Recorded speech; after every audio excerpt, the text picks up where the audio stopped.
Jai Hind everyone, welcome to NCRT in Minutes. Today we are going to read chapter 1 of Class 6 Science.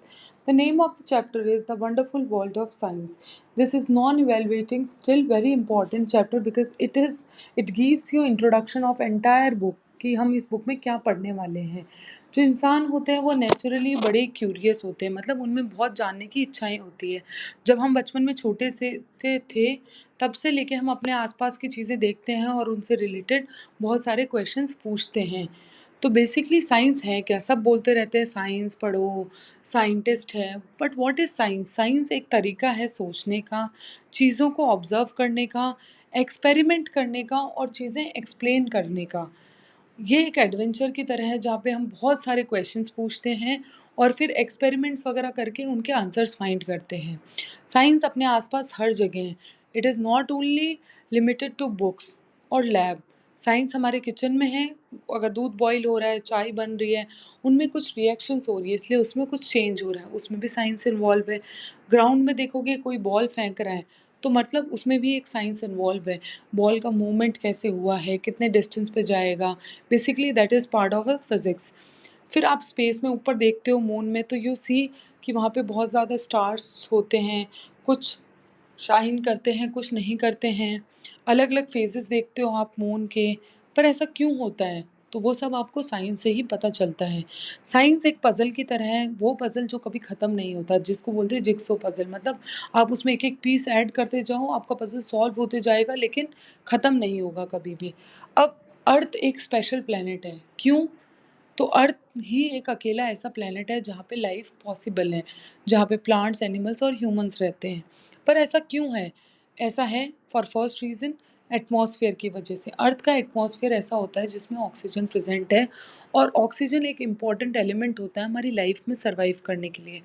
दूसरी चीज़ की जो atmosphere होता है उसके अंदर एक लेयर होती है जिसको बोलते हैं ओजोन लेयर, जो हमारे अर्थ को प्रोटेक्ट करती है बाहर की हार्मफुल रेडिएशन से।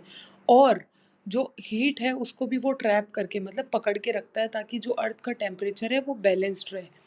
दूसरा चीज़, अर्थ के अंदर वाटर होता है। 71% जो सरफेस है वो वाटर से कवर्ड है, और वाटर तीनों फॉर्म में, सॉलिड, लिक्विड और गैसेस फॉर्म में। थर्ड पॉइंट इज, अर्थ का जो डिस्टेंस है सोलर सिस्टम में वो एकदम राइट डिस्टेंस पे है सन से। और जिस जगह पे अर्थ है उसको बोलते हैं गोल्डी लॉक्स जोन, मतलब ना ज़्यादा ठंडा ना ज़्यादा गर्म। अर्थ के अंदर सॉइल भी होती है और फूड भी होता है। सॉइल फर्टाइल होती है तो क्रॉप्स वगैरह हम ग्रो कर सकते हैं। दूसरा, next point is magnetic field होती है जो अर्थ को क्या करती है, सोलर रेडिएशन से प्रोटेक्ट करती है, शील्ड प्रोवाइड करती है। अर्थ के अंदर बहुत ज़्यादा डाइवर्सिटी भी है, अलग अलग क्लाइमेट्स होती है, अलग अलग टाइप के लैंड्स, इकोसिस्टम, सब कुछ अवेलेबल है, तो वो हमारे अर्थ को अलग अलग टाइप के लिविंग बींग्स को सपोर्ट करती है सर्वाइव करने के लिए। साइंटिफिक मेथड, साइंटिफिक मेथड का मतलब होता है कि कोई एक प्रोसेस जिससे हम अपनी प्रॉब्लम को स्टेप बाय स्टेप सॉल्व करें। जैसे फर्स्ट स्टेप होना चाहिए, कोई भी प्रॉब्लम हुई है तो ये ऑब्जर्व करना कि हाँ कुछ तो अलग हुआ है। सेकेंड थिंग इज क्वेश्चन, फिर क्वेश्चन पूछो कि ये प्रॉब्लम क्यों हुई है और कैसे हुई है। फिर एक गैस करो कि मे बी ये रीज़न हो सकता है, पर वो रीज़न टेस्ट करना पड़ेगा, फिर मतलब एक्सपेरिमेंट करना पड़ेगा। फिर आपने जो एक्सपेरिमेंट किया उसका रिजल्ट आया है, फिर उसको आपको एनालाइज करना पड़ेगा कि वो आपने जो गैस किया था वो सही है या नहीं है। जैसे आपका पेन, सडनली आप काम कर रहे हो और चलना बंद हो जाता है, तो आप क्या करोगे? मतलब एक प्रॉब्लम होगी तो आप सोचोगे कि मे बी उसकी इंक ख़त्म हो गई है, ये गैस किया। तो फिर अब चेक भी तो करना पड़ेगा, तो इंक निकाल के देखोगे हाँ कि इंक ख़त्म हो गई है, तो या तो ये राइट है। अगर रॉन्ग होगा तो आप अलग तरीका सोचोगे कि ये, अच्छा इंक ख़त्म नहीं हुई है तो क्या हो गया, मतलब जो मैंने गैस किया तो वो तो नहीं है। तो now what you will do, आप सोचोगे कि हाँ शायद इसकी इंक ड्राई हो गई है।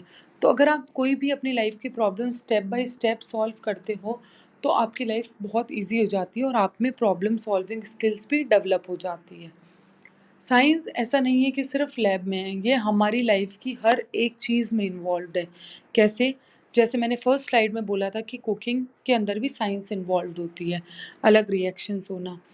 हम साइकिल चला रहे हैं, सडनली हमारी साइकिल जो होती है वो टायर फ्लैट हो गया, मतलब पंचर हो गया, तो व्हाट यू विल डू, आप उसमें जाके पंचर निकलवाओगे, एयर और फिल करवाओगे, प्रेशर चेक करोगे, तो वो क्या है, वो एक फिजिक्स का पार्ट है बेसिकली। फिर गार्डन में आप देखते हो सीड जर्मिनेट हो रहे हैं, छोटे प्लांट्स बड़े हो रहे हैं, वैरायटी ऑफ प्लांट्स है, that is also a science. कैसे वो सनलाइट यूज़ करके अपना खाना बनाते हैं, ग्रो करते हैं। आप अपने घर पे लाइट वगैरह देखते हो, फैन चल रहा है, बल्ब ग्लो हो रहा है, क्यों हो रहा है? Because of electricity. Curiosity, science शुरू ही क्यूरियोसिटी से होती है, इसीलिए आपकी बुक का नाम जो है वो है क्यूरियोसिटी। क्यूरियोसिटी का मतलब होता है जिज्ञासा, मतलब जानने की इच्छा रखना। जानेंगे कैसे? जब हम बहुत सारे सवाल पूछेंगे, जैसे वाई, हाउ, या और साइंस में क्या होता है, टीम वर्क चाहिए होता है। ऐसा नहीं है कि मैंने अपना काम कर लिया और मैं किसी के साथ वो शेयर ना करूँ। तो साइंटिस्ट जो होते हैं वो मिल के काम करते हैं। जैसे कि किसी एक साइंटिस्ट ने एक काम कर लिया, तो दूसरा अपना जो रिजल्ट होगा वो किसी और के साथ शेयर करेगा, आगे का काम कोई और कर देगा। तो दैट्स हाउ साइंस में हम वर्क करते हैं। और एक साइंस जो है वो लाइफ लॉन्ग जर्नी होती है। ऐसा नहीं है कि आज हमने पढ़ लिया और कल हमारे पास कुछ नहीं होगा। Every day we are going to learn something new in science. So that's the end of the chapter. If you like my video, kindly like and subscribe for more videos. If you have any doubt, you can comment your doubt in the comment section. If you want any other type of videos also related to education, you can comment that also. Thank you.